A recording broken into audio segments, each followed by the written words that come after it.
నేరస్తుల కుటుంబాలను జగన్ పరామర్శించడం దిగజారుడు ఓట్ల రాజకీయానికి పరాకాష్ట అని కూటమి నేతలు మండిపడ్డారు. నేరస్తుల భుజం తట్టే జగన్ను చూసి జాలిపడడం తప్ప చేయగలిగిందేమీ లేదని ఉపసభాపతి రఘురామకృష్ణరాజు అన్నారు.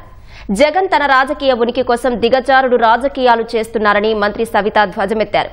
పోలీసులపై దాడి చేస్తే చర్యలు తీసుకోవడం తప్ప అని పొన్నూరు ఎమ్మెల్యే ధూళిపాల నరేంద్ర ప్రశ్నించారు. సంఘ విద్రోహ శక్తుల్ని నీకు నేనున్నాను భయపడకు అని అంటే I pity him. Victor lawyer అయితే ఏంటి? లాయర్ తప్పు చేయకూడదా? అసలు ఏ తప్పు విక్టర్ చేయకపోతే నట్ రోడ్డు మీద అయితే కొట్టరుగా నన్ను జగన్మోహన్ రెడ్డి కొట్టినట్టు షాటు కొట్టేవారు. విక్టరో రాకేషో వీళ్ళందరూ ఏం చేస్తారు అనేది జనాల్లో ప్రతి ఒక్కరికి తెలుసు. జగన్మోహన్ రెడ్డి గారికి తెలిసి ఉండకపోవచ్చు. పాపం ఆయన నిజంగా ఏదో సినిమాలో బ్రహ్మానందం గారు ఏంటి దొంగతనం కళాకారులను కూడా అరెస్ట్ చేస్తారా అంటాడు. అలాగే ఏదన్నా మరి అంటే దానికి మనం ఏం చేయలేం. కుండే నియోజకవర్గంలో షెడ్యూల్డ్ కులాలకు చెందినటువంటి ఎస్ఐ మీద వైకాపాకు చెందినటువంటి రౌడీ షీటర్ వాళ్ళ ఇంటిలో అడ్డొచ్చిన వాళ్ళని పక్కకి తప్పించి ముందుకెళ్తే పోలీసులు దాడి చేశారు, సభ్య సమాజం మీద దాడి చేశారని చెప్పి మాట్లాడు సిగ్గుచ్చాడు. అక్కడ ఉన్న ఎస్ఐ షెడ్యూల్డ్ కులాలకు చెందిన ఎస్ఐ అండి. అతన్ని కూడా పరామర్శించిన పోయి పోలీసులు ఆత్మహత్య దెబ్బతీయద్దు. పోలీసులు మా ప్రభుత్వంలో శాంతి భద్రతలు కాపాడుతా ఉన్నారు. మీ ఎమ్మెల్సీ దళిత డ్రైవర్ ని డోర్ డెలివరీ చేసినప్పుడు ఏమైందండి? మీ జగన్మోహన్ రెడ్డి గారు మీరు ముఖ్యమంత్రిగా ఉన్నారు. తప్పు చేసిన వాళ్లను కూడా శిక్షించకూడదా? ఇదేనా మీరు ప్రోత్సహించుండేది? గతంలో ఎలాగో రౌడీ షీటర్ని ప్రోత్సహించారు. మీరు న్యాయం చేయాల్సింది ఫస్ట్ మీ బాబాయ్ గొడ్డలిపోటుని.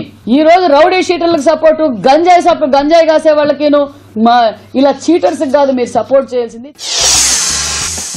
గంజాయిని ప్రోత్సహించిన వ్యక్తుల కోసం అక్కడికి వెళ్ళి మళ్ళీ అదేదో గొప్ప పని చేస్తున్నట్టు భావిస్తూ ఉన్నాడు అతను.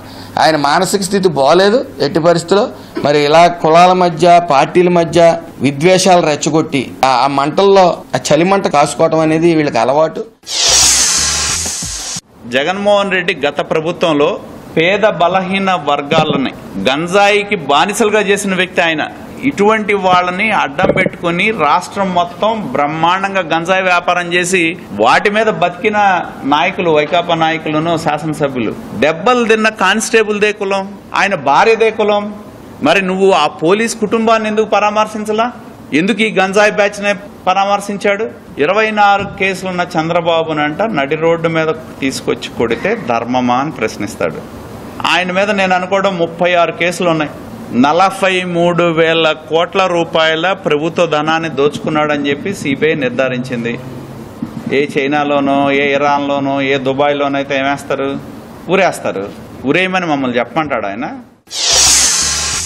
ఉన్మాదులు, రాక్షసులు, డకాయిట్లు, తీవ్రవాదులు, రేపిస్టులు, శాడిస్టులకి అందరికీ సైతాన్గా ఉన్నాడు జగన్. వాళ్ళని పరామర్శించిన ఎవరు పోతారండి? ఎవడు ఆ సలహాలు ఇచ్చావు? నీక వదిలితే పాకిస్తాన్ కూడా పోతారేమో, ఉగ్రవాదులంతా నా ఫ్యాన్స్ అనేసి పరామర్శించను.